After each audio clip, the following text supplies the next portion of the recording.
que es la molécula de ADN, ¿sí? Y este núcleo puede cambiar de morfología de acuerdo al proceso de división celular en que se encuentra nuestra célula. Entonces nosotros vamos a tener que este núcleo está conformado por una doble membrana, que es una envoltura nuclear, o también esta envoltura nuclear se la puede llamar como carioteca. Y lo que está dentro del núcleo es muy similar al citoplasma, por eso se conoce como nucleoplasma. Es el lugar donde nosotros vamos a ver, ¿sí?, una matriz nuclear donde va a estar el ADN. Aparte de que tengamos esa matriz nuclear donde está el ADN, también en este nucleoplasma hay nucleolos. Hay varios nucleolos, no uno solo. ¿Sí? Nosotros podemos tener varios nucleolos y esa cantidad de nucleolos va a estar muy de la mano también con el proceso en el que se encuentra nuestra célula.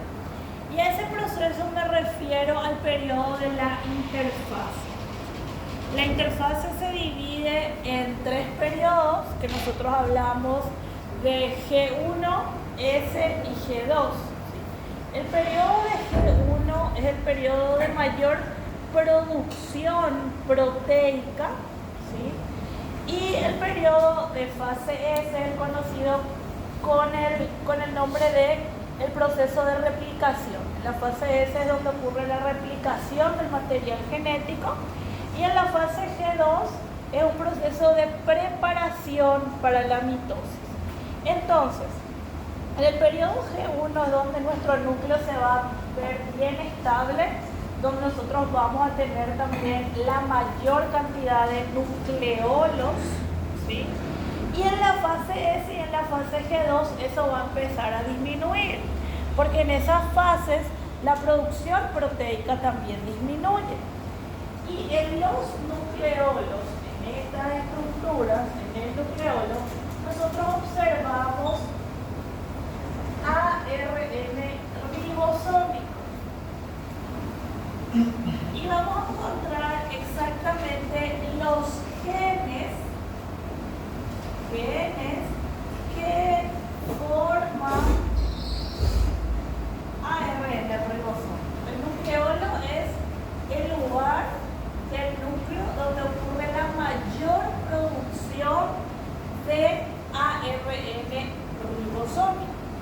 Entonces, nosotros vamos a tener en ese compartimiento de todo el núcleo ciertos elementos que van a tener que estar dentro de esta estructura nuclear, como claramente es nuestro material genético, en el cual va a estar distribuido en los 46 cromosomas, ¿sí? Los 46 cromosomas van a estar conformados por ADN más proteínas. Luego de eso también vamos a tener diferentes tipos de ARN. Nosotros en las células eucariotas tenemos el ARN mensajero, el ARN transferente, el ARN ribosómico, que son ARNs codificantes. Pero aparte de eso, nosotros también tenemos ARN pequeños, ¿sí? Como ARN pequeños nucleares, ARN pequeños nucleolares, que son los que van a habitar esa estructura nuclear. Y hay otro ARN que es considerado también ARN pequeño, que se llama ARN Schiff. Este ARN Schiff es el encargado de silenciar al cromosoma X. Y ese silenciamiento que hace al cromosoma X está vinculado a formar una estructura que se conoce como el corpúsculo de Barr. Ese corpúsculo de Barr ayuda mucho a determinar el sexo femenino o masculino. Entonces, que se observa ese ARN, el cromosoma X es silenciado y se puede formar un corpúsculo de Barr. Y claramente eso va a estar involucrado en nosotras las mujeres porque tenemos dos cromosomas X y necesitamos que uno de ellos se encuentre silenciado. Aparte de eso van a haber varias proteínas que van a ser parte también de esta estructura nuclear y también todo lo que respecta al nucleoplasma, que es muy similar a ese medio citoplasmático. Por eso, ese nucleoplasma tiene dentro de su estructura filamentos, ¿sí? Filamentos que van a permitir la unión de los diferentes cromosomas y que haga una comunicación entre todo lo que nosotros vamos a observar en este medio nucleoplasmático. Aparte de los filamentos que se van a observar en el nucleoplasma, también vamos a encontrar ciertos solutos. ¿Cuáles les parece que van a ser esos solutos que tienen que estar en el medio nucleoplasmático? Si es que nosotros sabemos que hay dos procesos sumamente importantes del dogma central de la biología molecular que ocurren en el núcleo, que son la replicación y la transcripción.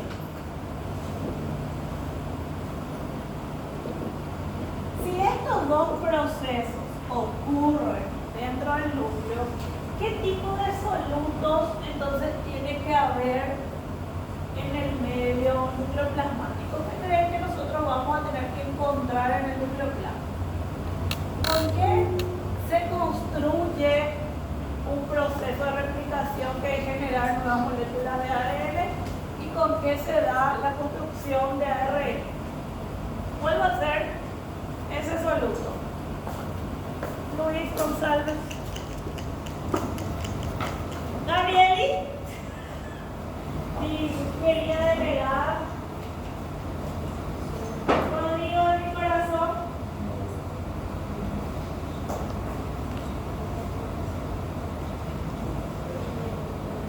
¿Cuáles van a ser solutos que van a estar vinculados?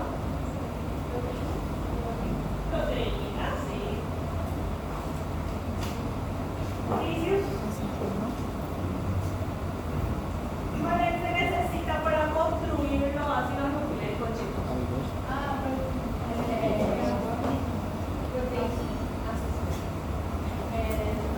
Azúcares. ¡Nucleótidos! ¡Qué bien, Luisa, por Dios!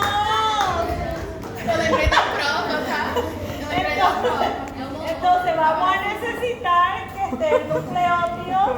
Y si yo necesito nucleótidos, claramente van a estar las bases nitrogenadas, van a estar grupos fosfato, van a estar los carbohidratos que son las pentosas, ribosas y desoxirribosas.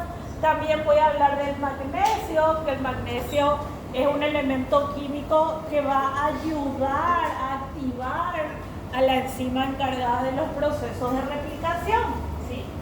Aparte de todo eso que va a componer este medio nucleoplasmático, nosotros también vamos a hablar de algo que se conoce como poros. Estos poros nucleares son conocidos como cestas, que son parecidos como a esa cesta de básquet, donde se tira. Entonces son unas cestas que van a estar así dentro de nuestra envoltura nuclear, ¿sí? Y toda esta cesta, el conjunto de estas cestas, de estos poros, es conocido como el complejo del poro.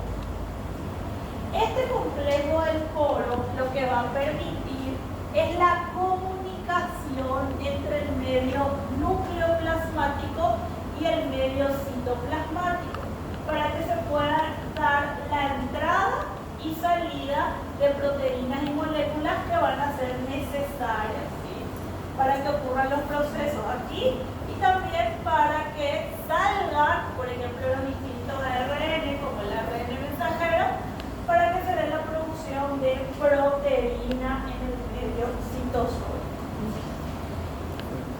estas cestas están conformadas por 8 columnas. Son 8 columnas. Esas 8 columnas están unidas por fibrillas proteicas. ¿Sí? Yo voy a tener 8 columnas que van a estar de esta manera, y estas columnas van a tener que unirse, juntarse entre sí, ¿sí? Para formar una cesta. ¿Sí? Esta unión que van a hacer estas 8 columnas hacen a través de una estructura que se llama fibrillas. ¿Sí? Y aparte, esta cesta tiene que poder incrustarse dentro de mi estructura nuclear, ¿sí? Dentro de mi cariocepto, lo que va a permitir que esta cesta se fije y se quede unida aquí a mi membrana nuclear se llaman proteínas radiales, proteína radial y proteína de anclaje. ¿Sí? Nosotros vamos a tener proteínas de anclaje y proteínas radiales que van a encargarse de realizar esa unión, así que esa columna se quede bien fija en mi envoltura nuclear. ¿Sí? Entonces, chicos, sí. A proteína radial e a proteína de anclagem na fase de fixação do complexo ou só de núcleo? O complexo é o nome do polo? No, el complejo sería el nombre del conjunto de los poros. Yo por cada poro, por cada cesta, voy a tener una proteína radial y una proteína de anclaje. ¿Sí? Realmente voy a tener dos, porque yo necesito que se unan de este lado y de este lado. Entonces por cada poro van a ser 2 radiales y 2 de anclaje. Professor, é um complexo entre verticalização entre meio e entre el medio citoplasmático y núcleo plasmático. Y chicos, la cantidad de poros también va a estar vinculada con la morfología del núcleo. ¿Sí? Si la morfología del núcleo, ¿sí?, va a cambiar por cada división celular, también la cantidad de poros que va a estar involucrado también va a estar variable. Y eso siempre va a estar vinculado con si ella está en la interfaz en la G1, en la S o en la G2. ¿Sí? Bueno, cuando nosotros hablamos del nucleolo, yo les decía que podemos tener nucleolo en variantes también. O sea, no es que yo tengo un solo nucleolo, yo tengo varios nucleolos. El nucleolo es el lugar donde se sintetiza la mayor cantidad de ARN ribosómico. ¿Y qué ocurre con el nucleolo? El nucleolo se divide o está separado en dos. Donde esta zona del nucleolo se conoce como zona central o fibrilar. En esta zona es donde van a estar los genes para ¿cuántos ARN ribosómicos hay? 3. ¿Cuántos ARN ribosómicos que forman subunidades, las subunidades ribosomales? Varios. Nosotros tenemos, ¿cuáles son las subunidades ribosomales? 40S y 60S. ¿Sí? ¿Y cómo se formaban esta 40S y esta 60S?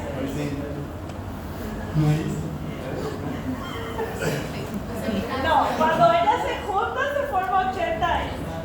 ¿Sí? Pero, ¿qué tiene o cómo se forma esta 40S? ¿Qué tiene ella? Tiene ARN ribosómico más proteínas.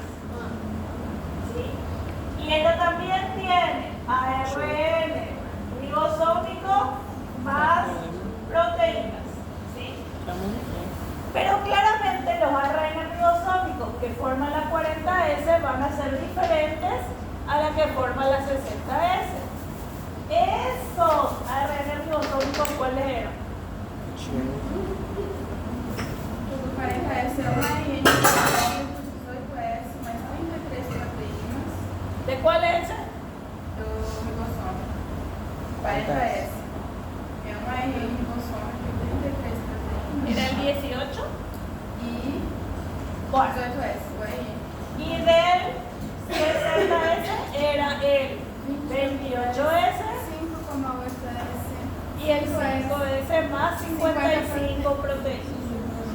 Bueno, ¿qué pasa, chicos?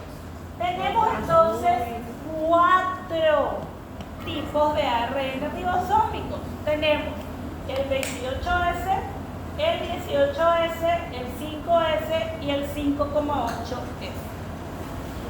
De esos 4 van a estar genes para 3 ARN ribosómicos, van a estar en esta zona central cociclina.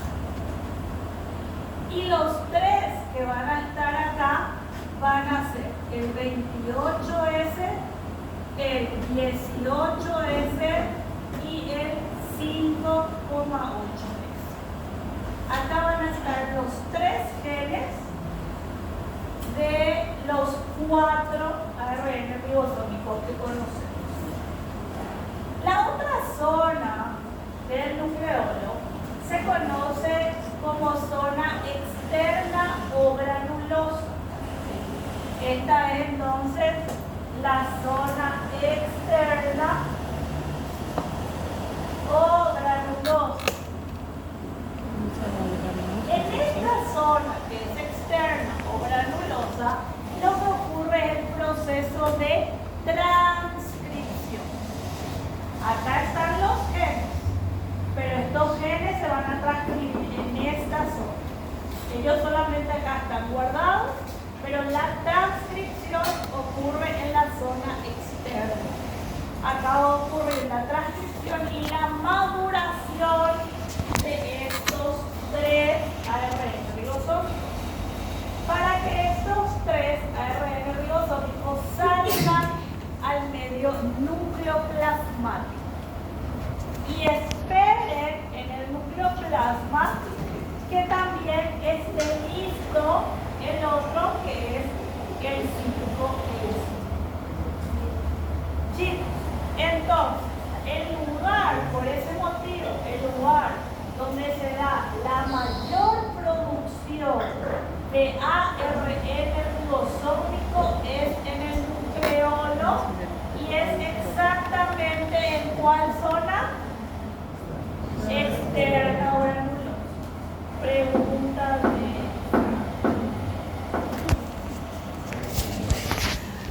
Eso es lo único que se van a acordar ahora.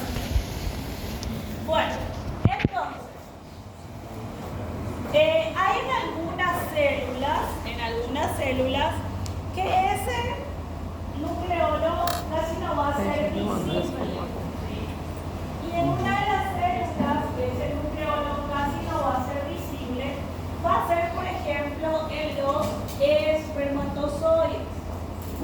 En los espermatozoides casi no es visible porque ellos tienen un tiempo de vida. Entonces se forman las proteínas que se van a formar, ocurre el proceso de espermatogénesis que ocurre en un promedio de 65 días, 64 a 72 días, y después ellos, cuando están maduros y salen al tracto femenino, podemos hablar de que van a estar viviendo unos 3 días.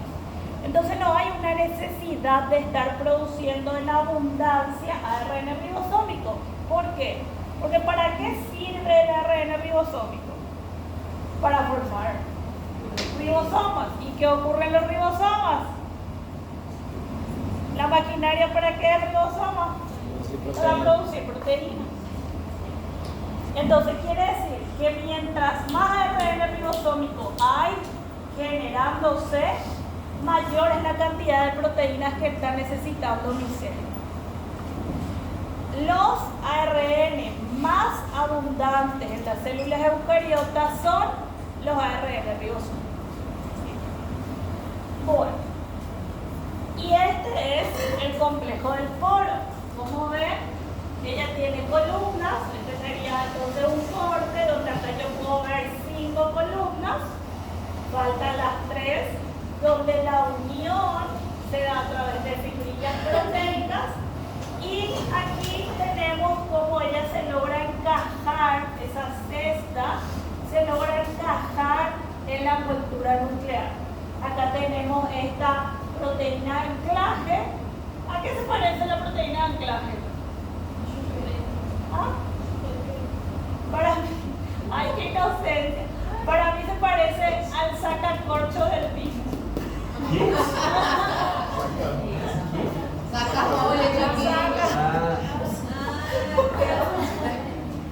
Sí, ¿verdad? Sí, de ahí me vas a hacer. Y entonces, esta es la proteína de anclaje y esta es la proteína radial, que es la encargada de mantener, ¿verdad? De cerrar. Y así como nosotros cuando vimos uniones celulares hablamos de el colágeno, por ejemplo, que el colágeno yo les decía que era el ancla que necesitaba la fibronectina donde ella ahí podía sostener. Entonces nosotros hablamos también de que hay un anclaje que tiene que sellarse a través de esa proteína radial.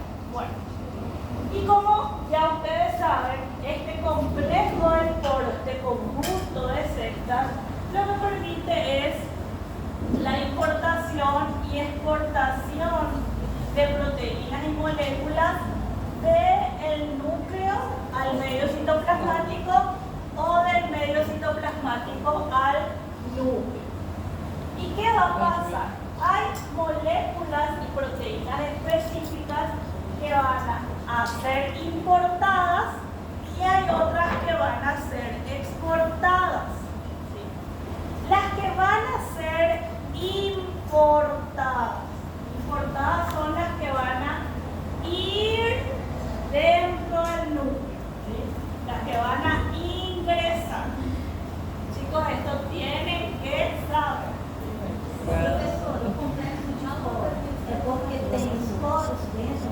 Sí. Varias cestas. Entonces, ¿qué va a pasar? Yo tengo moléculas que van a ser importadas. Hay 3 proteínas que son importadas. Exactamente lo que va a ser importado va a ser proteínas. Y las 3 proteínas que van a ser importadas, una de ellas son proteínas que son parte de 40S y 60S.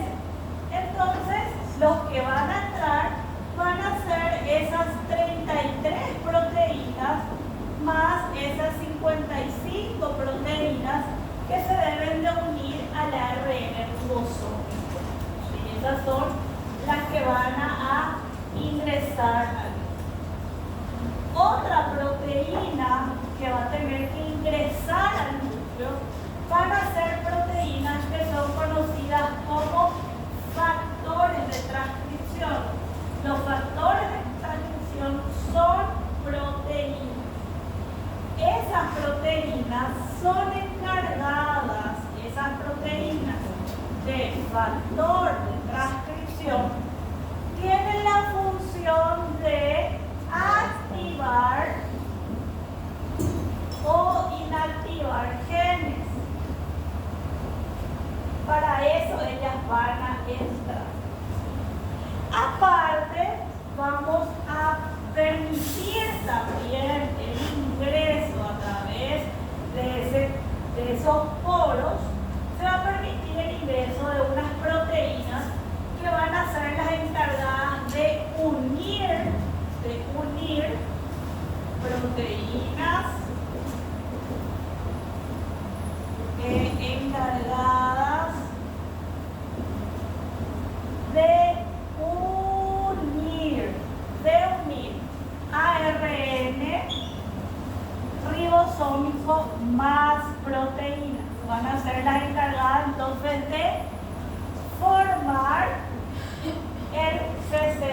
30S y el 40S. Estas proteínas encargadas de unir ARN ribosómico más proteínas, más estas proteínas que entraron, son conocidos como factores de empalme. ¿Sí? Ellas son conocidas entonces, estas proteínas encargadas son conocidas como factores de empalme. Empalmar significa unir, significa juntar. ¿Qué quiere decir eso? Que en el núcleo ya se va a formar 60S y 40S. Y ellas ya van a estar listas, esas subunidades ribosomales, para salir al medio citosólico y poder juntarse cuando haya la necesidad de una producción de una proteína. ¿Sí? Bueno, y luego, esas son entonces las 3 proteínas empalme, factores de empalme. Estas son entonces las 3 proteínas que pueden ser importadas, que van a ingresar. Luego tenemos proteínas que van a ser encargadas, de salir, que van a ser exportadas. Las proteínas o las moléculas que van a ser exportadas van a ser bastante diferentes. Las que van a ser exportadas van a ser las subunidades ribosomales, claramente, ¿sí? Va a ser el ARN mensajero, va a ser el ARN transferente y van a ser factores de transcripción que entraron para activar o inactivar genes y ya terminaron de cumplir con su función. ¿Sí? Esas son entonces las moléculas que van a ser importadas y exportadas. Cuidado con el error que a veces suelen cometer cuando yo les pregunto si el ARN ribosómico sale. El ARN ribosómico no sale, ya sale las subunidades ribosomales. Ya sale 60S, 40S. No sale ni ARN ribosómico 18S solito, 28S. No, salen subunidades ribosomales. Mensajero y transferente. Cita moléculas importadas. Cita exportadas. Profesor.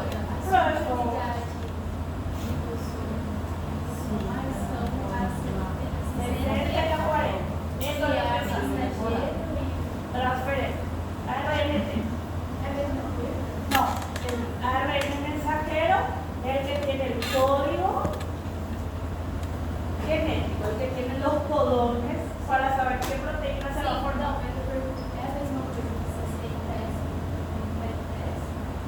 ¿Qué cosa? ¿Que el ARN mensajero? Porque a senhora falou que sai a subunidade. Sí. A subunidade de 60S. Sí, sí, es lo mismo. Vos podés decir que salen subunidades, 60S, 40S, o ponerle subunidades ribosomales.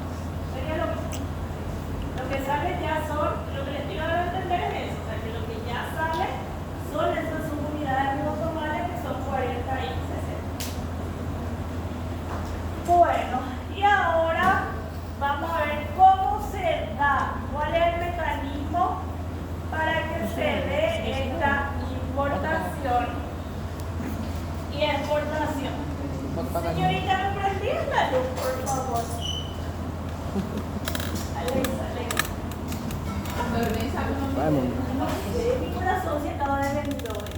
¿Cómo era tu nombre? Jessica. Agora fui. Alexa, Jessica. Alexa. Tá condicionado por Alexa, Vou ter que ¿qué ir pasó con el saindo. aire? Vou ter que ir pra cá. Desligou sozinho. Acabou a aula. Vamos pra semana que vem. Acabou já. A gente vai pra semana que vem. Deu erro. Vou filmar o erro.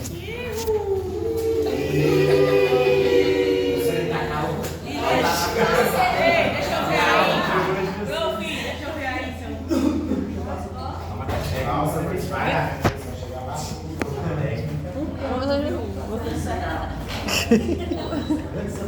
Na cara da professora.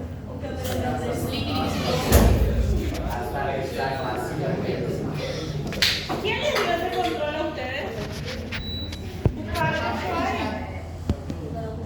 E tinha uma sala lá no dele bem assim, não usar controle falso para não identificar. A gente desconfigurou. Eu acho que tá sem. Mas é dele mesmo. Poxa, sua energia é boa, moça, você tá ligado? Agora a gente é obrigada a terminar a aula mais cedo.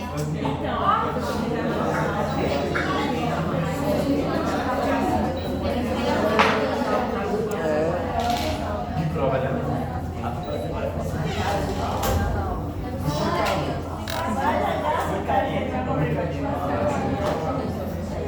Ah, esqueci de fazer um negócio. Dá um corte? Vamos a ver si al lado está libre.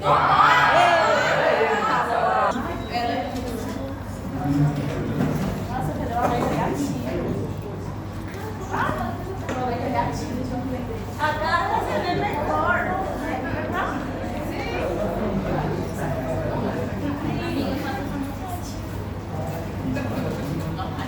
Chao, niña. Me cierran la puerta al salir, por favor. Close the door. Ay, gracias. Qué amable. Ay, es que son tan divertidos los viernes de tarde, ¿no? Son días, Fala que é divertido mesmo. son días tan divertidos. ¿Verdad, mi querida delegada? La más buena, la más perfecta.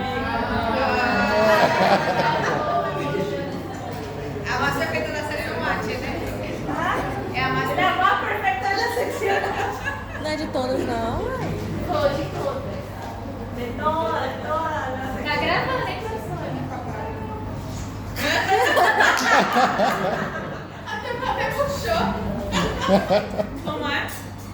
Tá gravando. Y Gabriel es mi mejor delegada de este segundo semestre.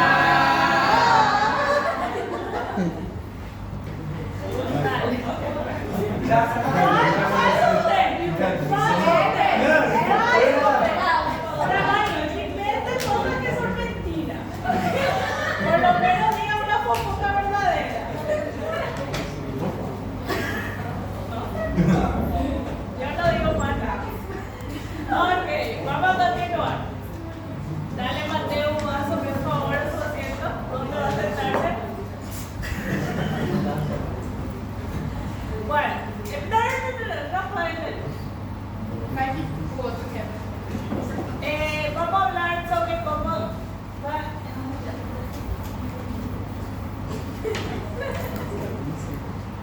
se va a importar la proteína.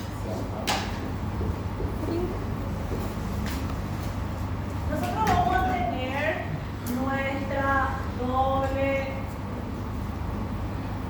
estructura nuclear, donde vamos a tener nuestros poros, estas cestas, que están acá, y hay proteínas que están en el medio citosólico. Ustedes saben que todas las proteínas que van a ser parte del núcleo, van a ser parte de los peroxisomas, tuvieron que haberse conformado completamente en el medio citosólico. Esas proteínas que fueron formadas completamente en el medio citosólico van a estar aquí y van a tener una señal específica, unos peptidos, donde la señal específica se llama NSL. NSL es una secuencia de péptidos que va a reconocer una proteína.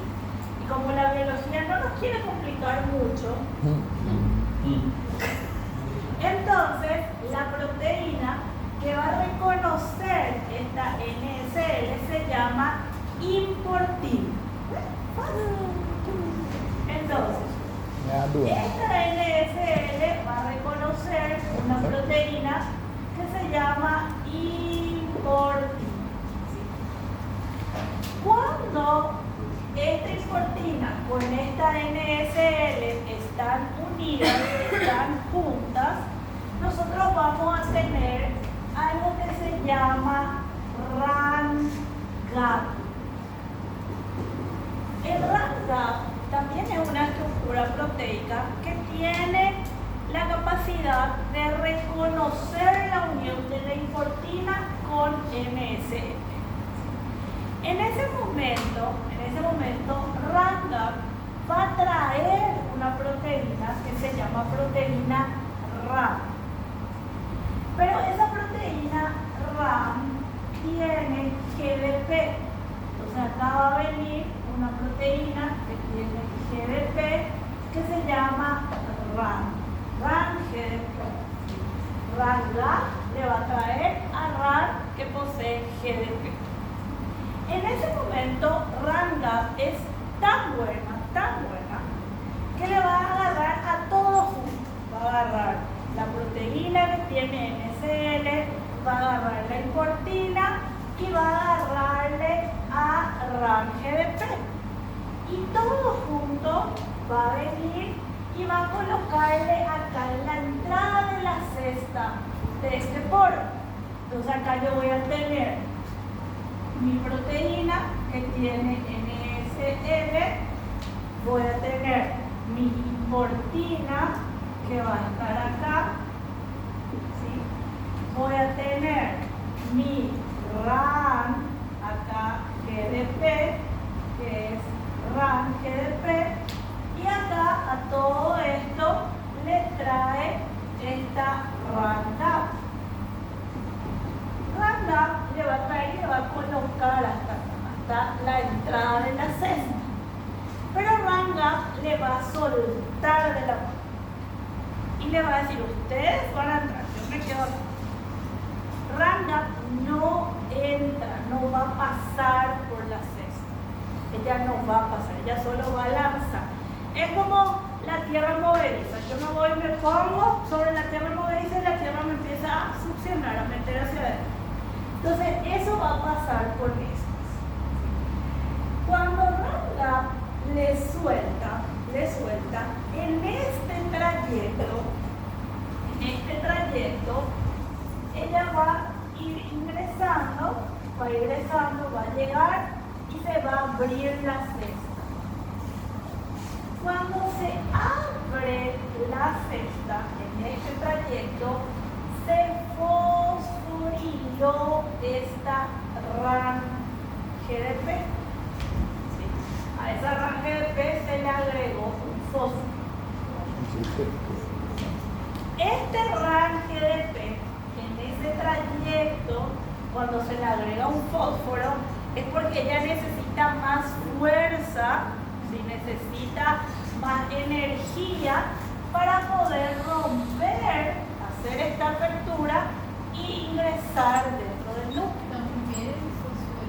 Primero el fosforila, se fosforila en el camino, en ese camino. Cuando ella va entrando, en este trayecto es fosforila.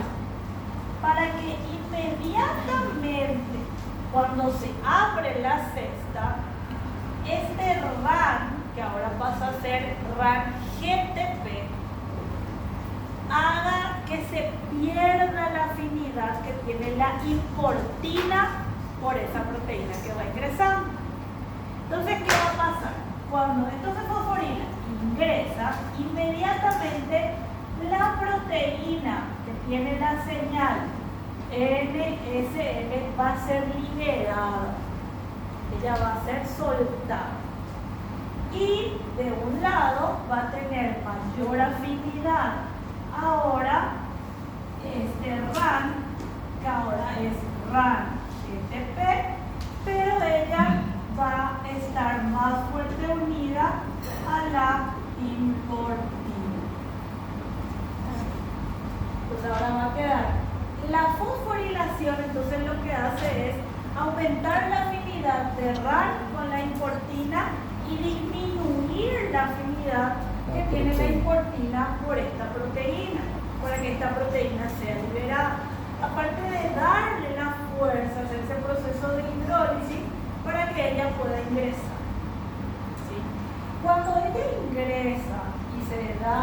suelta la proteína que se va a quedar aquí en el núcleo y esto se queda GTP e importina. Aquí en la parte nucleoplasmática hay otra proteína RAM. Esa proteína RAM se llama RAN-GEF. El RAN-GEF tiene la capacidad de interactuar con RAN-GTP. Entonces, RAN-GEF le va a adoptar a esto que acaba de ingresar y les va a decir: ustedes no pueden estar acá. Este no es el hábitat para ustedes. Y les va a guiar, de tan buena que es RAN-GEF, así como yo con ustedes, les va a guiar hacia otro poro para indicarle el camino de salida. Entonces RAN-GEF va a traerle hasta acá a esta importina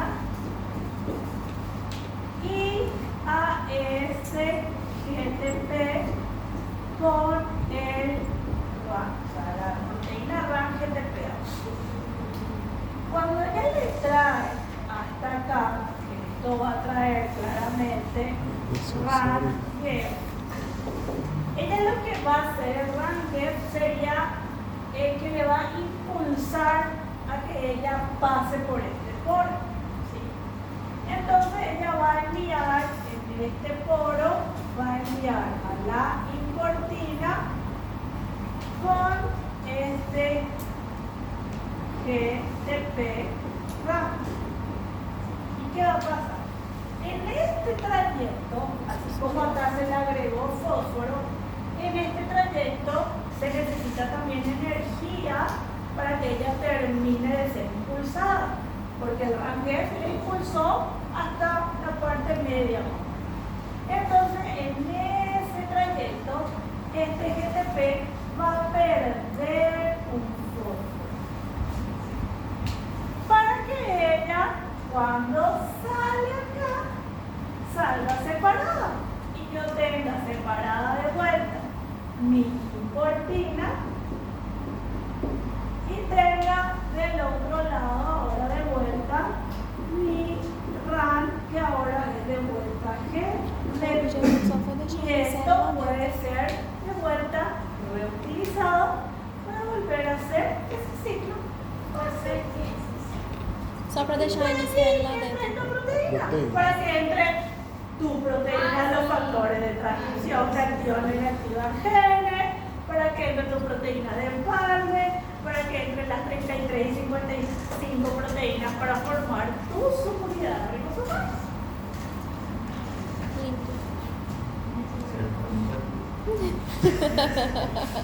Para formar tu ARN ribosómico, para formar tu ribosoma. ¿Qué más quieres?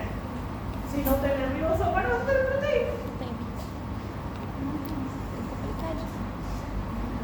Tiene que saber esto para el examen. Sí.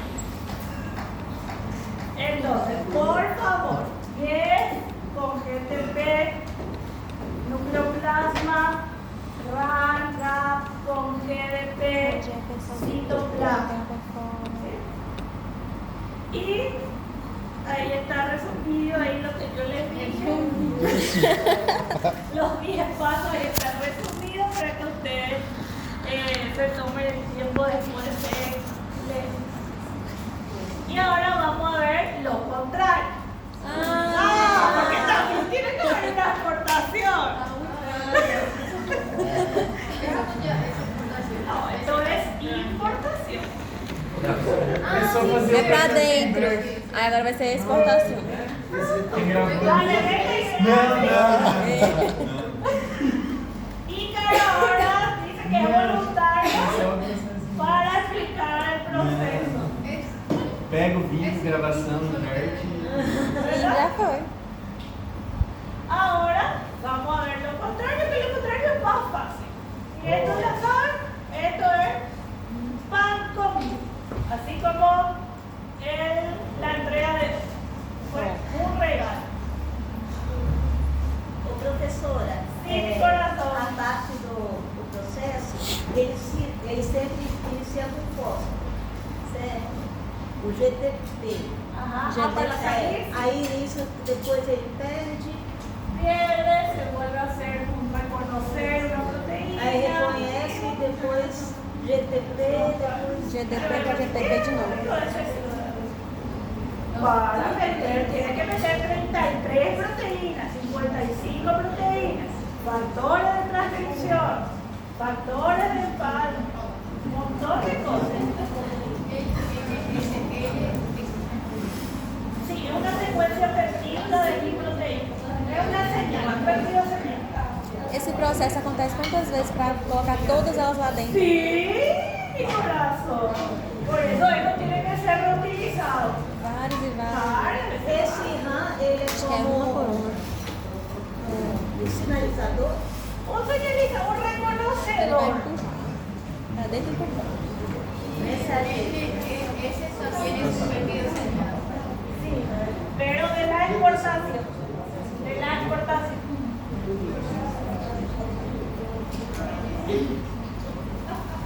Ah, parece que não vai ter, não. Aí sim, tá?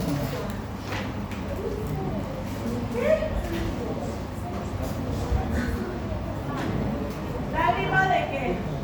Esportina. Esportina é esportina. Provável que esse RAM, esportina, O Rangel funciona para você ganhar o fosfato, não é? só que o RAM ali dentro, O o Rangel GP. aqui. É para Ele el é funcionado para ele ganhar o fosfato. para sacar Ok.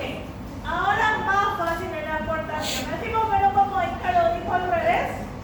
É. Y más o menos así. La única diferencia va a ser que las proteínas que van a tener que salir, en este caso la proteína, va a tener acá una señal que se va a llamar NES. Ese péptido señal es NES y la proteína que va a reconocer esta NES, en vez de ser una escortina, ahora va a ser una escortina. Entonces, aquí hablamos entonces de una export. Y lo que va a reconocer acá NS con la unión de la exportina ahora va a ser mi RANGEF. Porque solamente RANGEF está en el medio núcleo plasmático. ¿Sí? Entonces RANGEF va a venir y va a colocar ahora una RAN que va a ser GTP. Y todo esto, la RANGEF va a venir y va a llevar hasta el polo. ¿Sí? Va a traer hasta aquí. Y aquí, cuando trae, esto va a hacer que se abra la cesta, ¿sí? Y cuando se abre, entonces, lo que va a pasar aquí va a ser la proteína que tiene NES, ¿sí? Va a ser claramente la exportina, ¿sí? Y va a ser el RAN que tiene el GT. Cuando esto va a venir para acá en este trayecto, el GTP que le va a pasar se va a GDP. desfosforilar, va a perder el fosfato. Entonces cuando pierde el fosfato, esa proteína va a ser directamente liberada y yo voy a tener de un lado, esa va a ser también una diferencia con el proceso anterior, porque yo voy a tener ya acá de un lado separado la exportina y de otro lado voy a tener esta RAN GDP.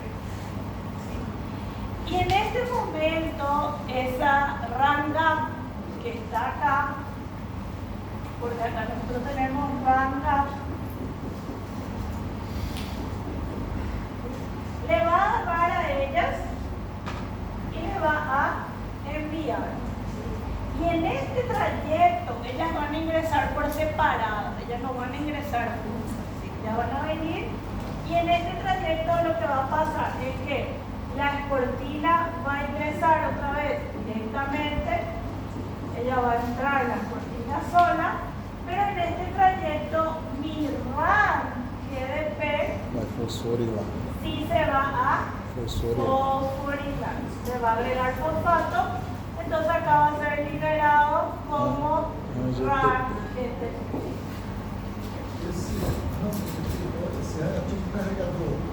Sí, se tiene que cargar de vuelta para que acá adentro pueda ser de vuelta reutilizado para volver a hacer.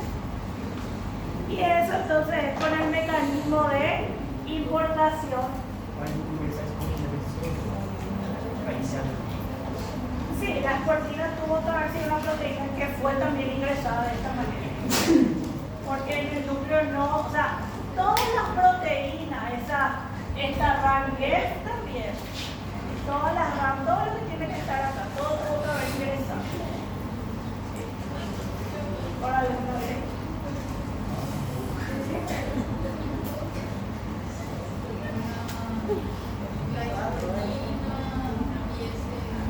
Pero todo esto está en el ensayo presente.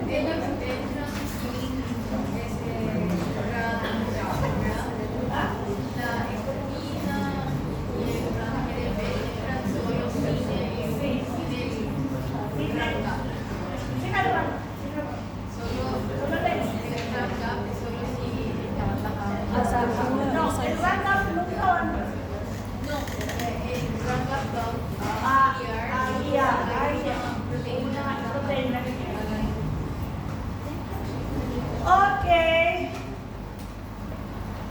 acá está resumido. Y ahora vamos a hablar de los cromosomas.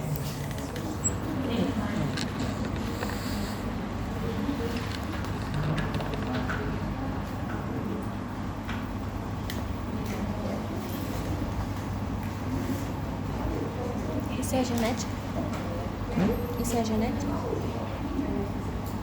¿Qué?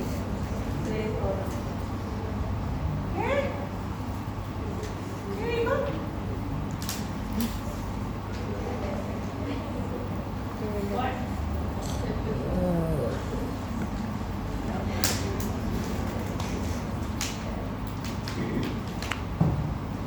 ¿Qué pasa con los cromosomas? Los cromosomas son las estructuras que van a estar en la matriz nuclear, ¿sí? Que van a estar dentro de nuestro núcleo. Y los cromosomas lo que hacen es tener de forma organizada nuestra molécula de ADN.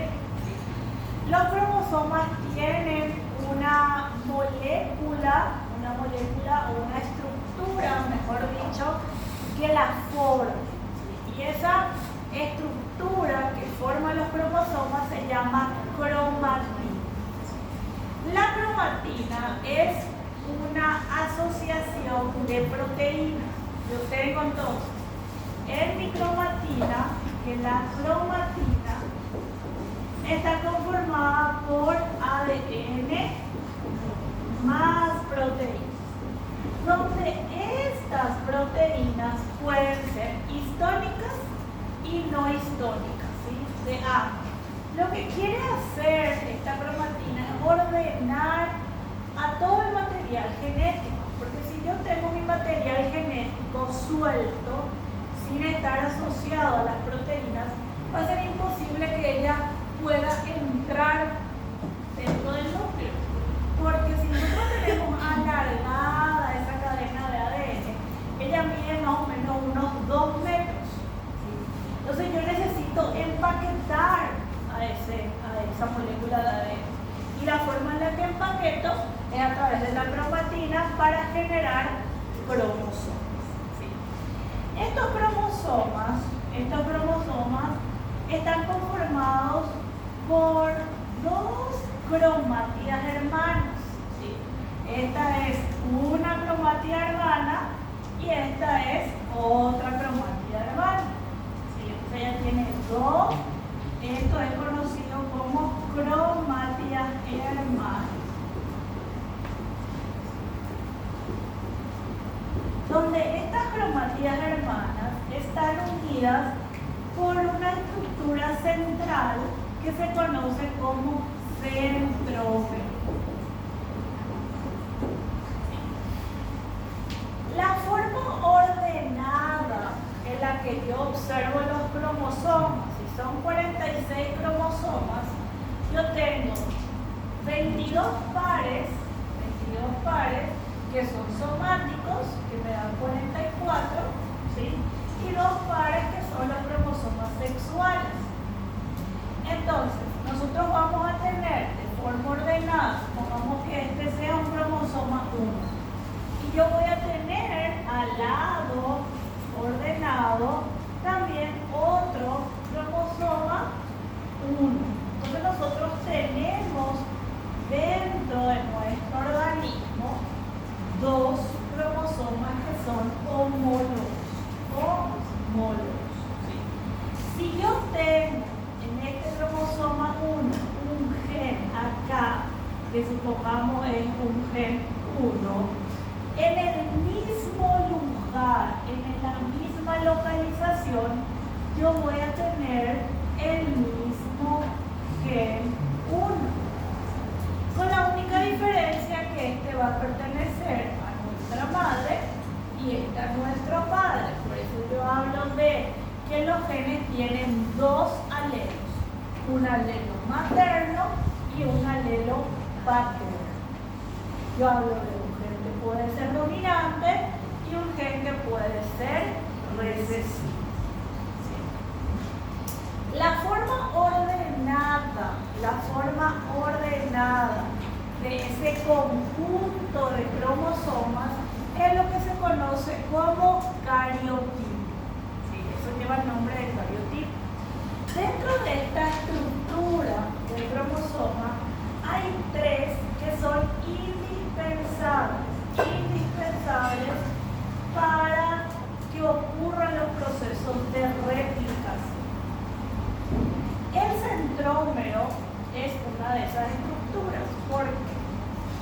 Porque dentro del centrómero pueden llegar unas fibras proteicas que van a venir y van a unirse al centrómero. Estos que vienen y se unen al centrómero son llamados como cinetocoros. Esos cinetocoros lo que van a hacer es la separación de mis cromatías hermanas para poder hacer los procesos de replicación y las diferentes recombinaciones que van a irse dando en esos procesos de nuevas hebras. Otra parte importante que es indispensable y que está dentro de los cromosomas son los conocidos como telómeros. Aquí nosotros en cada cromosoma tenemos 2 telómeros.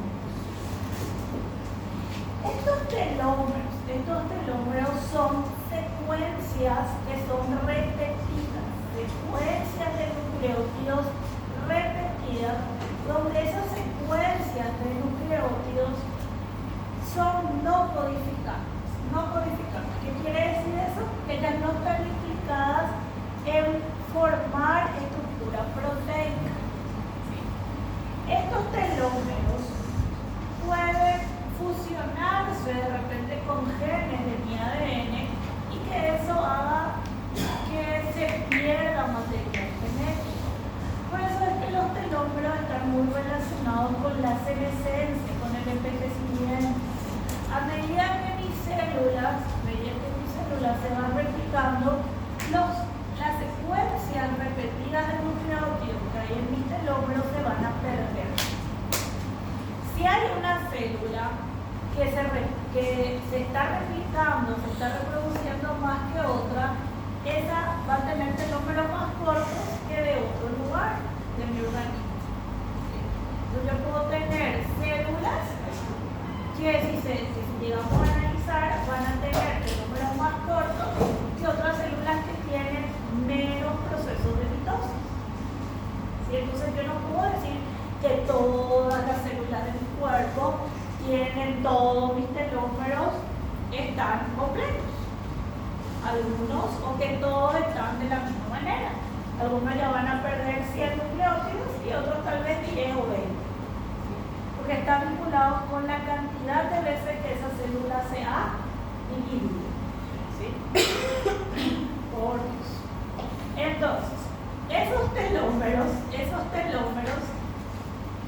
tienen un capuchón que les va a ayudar a protegerse. ¿Sí? Entonces, nosotros vamos a tener un capuchón, una capa que va a proteger a esos telómeros para evitar su degradación, ¿sí? Para evitar que ellos se degraden. Porque si ellos se degradan, hay veces que hay patologías que están vinculadas con la degradación de los telómeros, como cierto envejecimiento. Hay una patología que se llama progenia, ¿sí?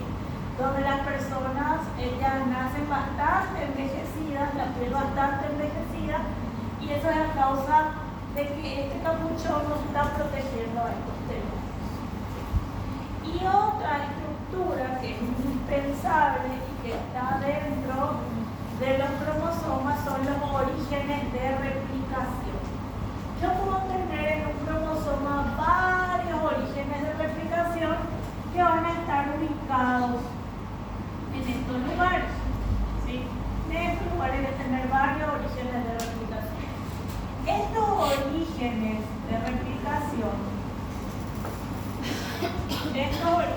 de replicación son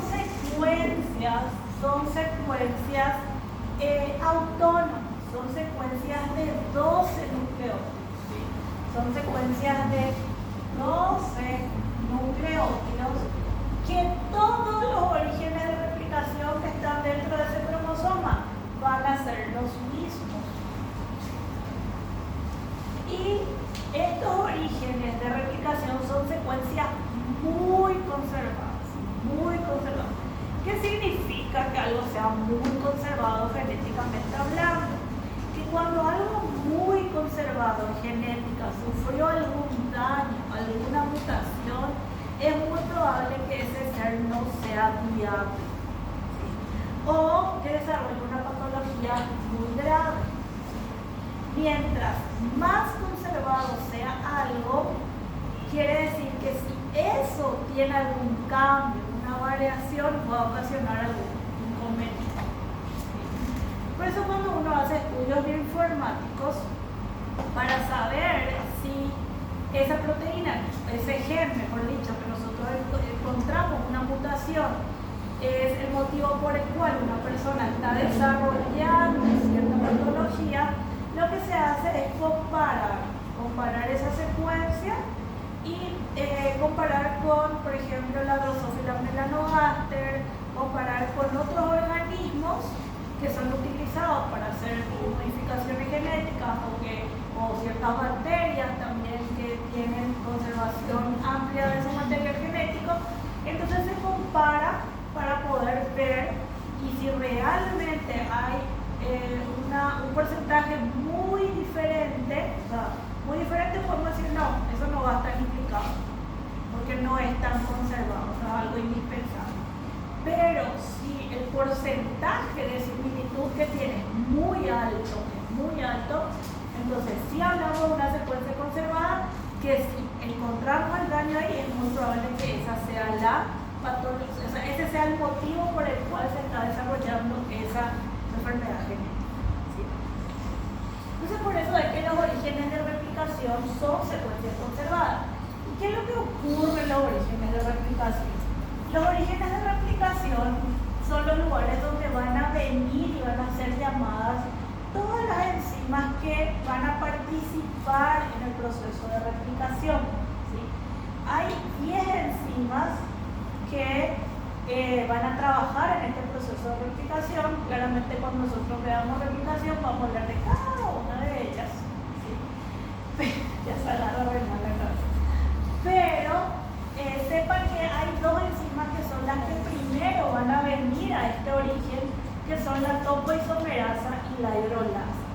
Esas enzimas enzimas lo que van a hacer es abrir mi cadena de ADN para que pueda ocurrir la replicación. Entonces ellas van a abrir mi cadena para que se pueda replicar una cadena y la otra cadena al mismo tiempo. Y yo eso tengo que tener varios lugares en mi cromosoma donde esté ocurriendo eso al mismo tiempo para que cuando concluya la replicación yo tenga todas las piezas y se puedan juntar a través de una enzima que se llama ligasa, que ella logre ligar, unir todas las piezas. ¿Sí? Y eso es la función. Y acá entonces está resumido todo lo que yo les dije para que ustedes estudien. ¿Sí? Chicos, algo importante. Claramente los telómeros, como son secuencias también repetidas, ellas pueden hacer fusionarse de repente con nuestro material genético y hacer que se degrade, ¿sí? Que se degrade también el material genético, que se pierda ese material genético. Y el capuchón que protege este telómero se conoce como tRN. Así se llama el capuchón que va a proteger a estos telómeros. Luego nosotros podemos hablar de una clasificación, ¿sí? De los cromosomas. ¿Sí? Estos cromosomas se van a clasificar de acuerdo a la ubicación del centrómero.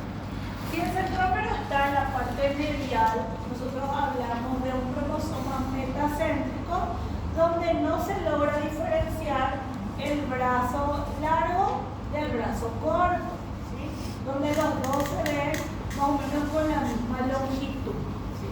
En cambio, en un submetacéntrico, nosotros podemos ver un brazo corto que ya se diferencia de un brazo largo.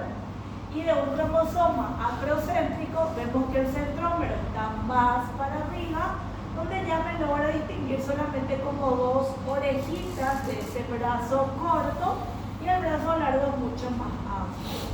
Y el telocéntrico, los brazos cortos prácticamente ya no son visibles y solamente observamos esos brazos largos. Son cromosomas mucho más pequeños. El cromosoma 21 está clasificado como un cromosoma telocéntrico. ¿Sí? Por eso es que son seres viables que llegan a nacer, ¿sí? Porque no hay tantos genes que están implicados, genética, o sea, no hay tantos genes. Mientras más grande sea mi cromosoma, más genes va a tener ese cromosoma, claramente. Entonces, en este caso, hay genes que no es que no van a permitir una viabilidad, pero sí hay genes que van a estar muy sobreestimulados, que van a producirse bastante y por eso presentan características específicas cuando hablamos del síndrome de Down. O, por ejemplo, el cromosoma 13 es un cromosoma acrocéntrico, que sí tiene genes que son muy importantes y por eso se da el síndrome de Patau, que es el mayor motivo de abortos espontáneos. ¿Sí? Pero más adelante nosotros cuando vemos citogenética vamos a hablar de todos los síndromes, o sea, vamos a hablar de lo más importante. Si hablamos de todo, no. Bueno, y así. Y claramente en estos cromosomas hay secuencias que son únicas y hay secuencias que son repetidas. ¿Sí? Las secuencias que son únicas, son secuencias que no son tan conservadas y que van a variar a lo largo de los diferentes procesos que van a ir ocurriendo de generación en generación. Pero las secuencias que son repetidas son esas secuencias conservadas que van a estar muy vinculados con patrones moleculares, con sellos moleculares que van a permitir la identificación también de esa persona. ¿Sí? Entonces las secuencias repetidas son secuencias que logran pasar de generación en generación y se conocen como marcadores moleculares. pasa, chicos? Que eso significa que hay secuencias que van a ser necesarias para la vida, que son imprescindibles. Pero hay otras secuencias que son secuencias prescindibles, que yo tranquilamente puedo tener una vida normal, si es que esas secuencias que no se encuentran o esas secuencias se han dañado, no van a afectarme a mi desarrollo biológico. Que el desarrollo biológico es nacer, adaptarse, reproducirse y morir. Y muchas veces afecta o con el hecho de la adaptación, o con el hecho de la reproducción, o con el hecho de que hay personas que no viven mucho tiempo por X, Z, H motivo que tenga que estar vinculado a la genética. ¿Sí? Le voy a contar un caso, no sé si algo tan basado en mi historia, le voy a contar igual. Que tiene que ver con el tema de la reproducción. Que cuando estaba haciendo la maestría tuve la experiencia, ella me puede dejar de grabar, no hace falta que grabe esa parte, solo una historia. Bueno, cuando estaba haciendo la maestría había una profe que seguro ustedes algunos piensan eso que era mona, pero sí, es insoportable, así como seguramente soy yo. Era una profe así muy intensa, muy exigente. Yo creía que ella no me soportaba. Y realmente un día sí me armé de valor y le pregunté si realmente era cierto que ella no me soportaba. Lo que sí, porque yo pensaba, porque me dio un examen muy difícil, era un examen de citogenética donde nos daban 2 muestras de sangre y nosotros teníamos que analizar el cariotipo de esas personas. Ella nos dio más o menos la clínica, el por qué había venido, y teníamos que analizar y presentar. Teníamos una semana de tiempo para darle el resultado de ese cariotipo y decirle el diagnóstico. Ella nos dijo que era nos había dicho a mí que era una pareja que estaba queriendo embarazarse, la mujer estaba queriendo y no lo lograba. Le hicieron todos los estudios hormonales, todo estaba bien, todo estaba súper bien. Mira qué contaba. Por eso te hace botella. Me están entendiendo. Bueno, entonces todo estaba relativamente ok. Entonces hicimos el cariotipo, yo me voy al laboratorio, hago el cariotipo con una técnica que trabaja en el laboratorio, hacemos mirando todo y el de la mujer no había nada, o sea, todo estaba perfecto, no había absolutamente ningún error. No había ningún error, no se veía nada a nivel del cariotipo, pero en el hombre, en el cromosoma 2, que es un cromosoma metacéntrico, en el cromosoma 2, cuando hicimos una prueba que se llama FISH, que colorea los cromosomas, se veía que había un color extraño, que era un color que no debería estar en ese cromosoma. Entonces, más o menos acá arriba del centrómero se veía que se había perdido aparentemente una porción. Y se veía que esta porción, el color que tenía que estar acá, se veía en otro cromosoma que era el cromosoma 7. Este cromosoma es metacéntrico, el 2, pero el 7 no pertenece, sino es un metacéntrico. Entonces, este que tenía que estar acá fue traslocado a un cromosoma diferente, un cromosoma no homólogo. Entonces, lo que yo hice ahí fue analizar qué se perdió. Y había unos 57 genes que estaban vinculados a este pedazo que fueron transportados, traslocados al cromosoma. Y dentro, lo que tuve que hacer fue buscar uno a uno, artículo por artículo, gen por gen, todo. Hay un programa que se llama UCSS y uno busca ahí la función de todos los genes. Entonces yo busqué la función de los 57 genes y encontré que había uno que hacía un proceso en el espermatozoide que se llama la capacitación del espermatozoide. Esa capacitación del espermatozoide solamente ocurre en el tracto femenino, por eso todo, hormonalmente todo estaba bien, todo su espermograma estaba bien, él tenía el volumen de espermatozoide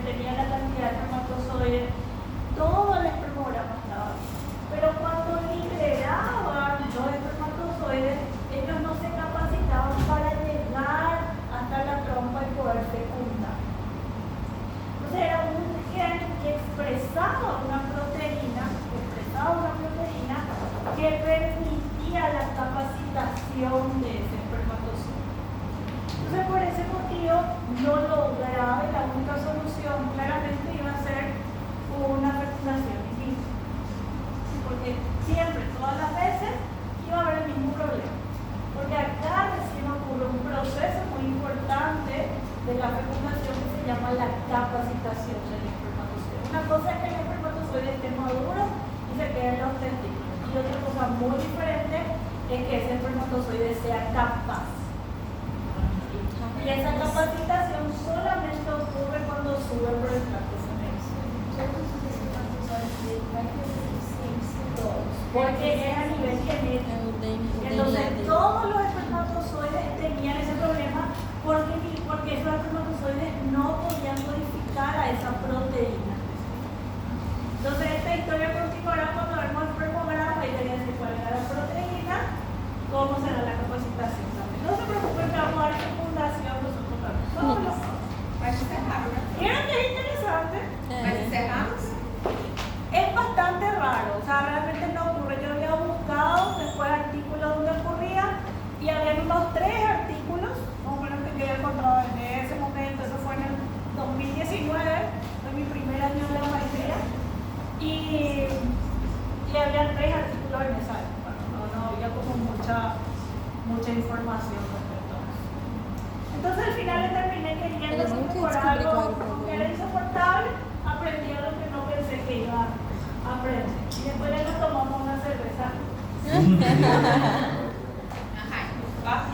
¿Ah? ¿Acabó qué? La historia sí, la clase no. Ya le dije, mi corazón, nadie está obligado a estar sentado acá. La puerta está abierta. Yo no tengo la llave de ningún candado. Se abre así, chuc, la puerta. Lasqueira. Bueno, ok. Entonces, ven que hay cosas que, como en estos casos, no va a desarrollar una patología en sí, pero sí nos va a permitir algo que biológicamente está estructurado, que es el hecho de reproducirse, ¿verdad? Pero eso depende de la decisión de cada uno. Entonces, yo les decía que tenemos secuencias de nucleótidos que son no repetidas cuando hablamos de copias únicas y copias que se van a repetir en los genes. Esos ADN repetitivos pueden estar dispersos o también pueden estar en tanda. Cuando nosotros hablamos de que están dispersos, supongamos que yo tengo que todo esto es una porción de mi material genético. Yo puedo decir que acá va a haber una porción que va a ser igual, otro que va a estar disperso acá, otro que va a estar acá, otro que va a estar aquí. ¿Sí?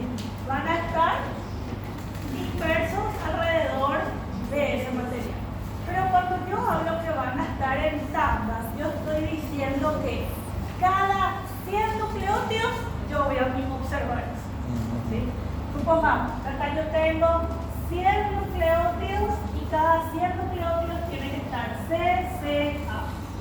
Después otra vez se repite 100 y yo tengo que ver otra vez CCA. ¿Sí? Entonces, esto es en tanda cuando cada cantidad X de nucleótidos hay una secuencia y otra sería dispersas que puede estar de manera irregular, no cumple con un patrón. Cuando la secuencia es en tanda, que de esta manera, que yo cada 100 nucleótidos tengo que encontrar una secuencia específica, a eso se denomina satélites, microsatélites y minisatélites. Los minisatélites aparecen en secuencias repetidas de 2 hasta 10 nucleótidos cuando yo hablo de minisatélites. A partir de 10 a 2 nucleótidos yo hablo de microsatélites y a partir de 12 nucleótidos para arriba yo hablo de satélites. ¿Por qué es importante este microsatélite? Porque a través de el marcaje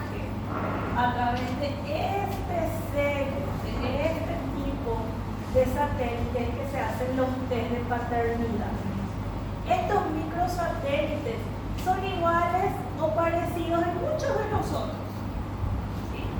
Pero tienen que ser 50% los microsatélites que yo tengo tienen que ser de mi mamá y el otro 50% tienen que ser de mi papá biológico, claramente, de mi mamá biológica y de mi papá biológico. Entonces, de esta manera, a través de un estudio de microsatélites, yo puedo determinar o se hacen los test de paternidad.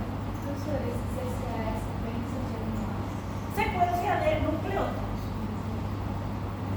Claramente las únicas personas en el mundo que van a tener el mismo microsatélite van a ser los gemelos idénticos. ¿Ese qué? Los gemelos idénticos, los monocigóticos. ¿Sí? Los monocigóticos van a ser las personas en el mundo que van a tener establecidos los mismos microsatélites. Y no van a variar. Él ya le había contado ese caso, ¿verdad? Esa historia. Sí, me contó. O professora, só me tira uma dúvida. Todos esses aqui, eles têm aberrações? Usam aberrações desse aqui que a senhora... Se podría. No todo, a partir del segundo, del submetacéntrico. Yo no conozco, desconozco el del metacéntrico. Yo desconozco. Si hay, puede ser. Menos o metacentro que é normal, né? Sí, digamos. Agora, o Es submetacentro... que en biología y menos en genética nada podemos asegurar. En genética nunca 2 más 2 va a ser 1. Entonces yo muchas cosas no desconozco claramente, muchas cosas no sé. Ya no me entra en mi cabeza. Ya no tengo tiempo. Ya no tengo tiempo. Entendo. Ok. Y el ADN repetitivo que es disperso solamente hay de 2 clases, que son el SAE y el LAE. Y estos que son dispersos también están vinculados a ciertas patologías que son más bien desarrollo de ciertas enfermedades neurodegenerativas cuando hay un aumento de cierta cantidad de esos patologías. Seguro que alguna de esas patologías le va a tocar a uno de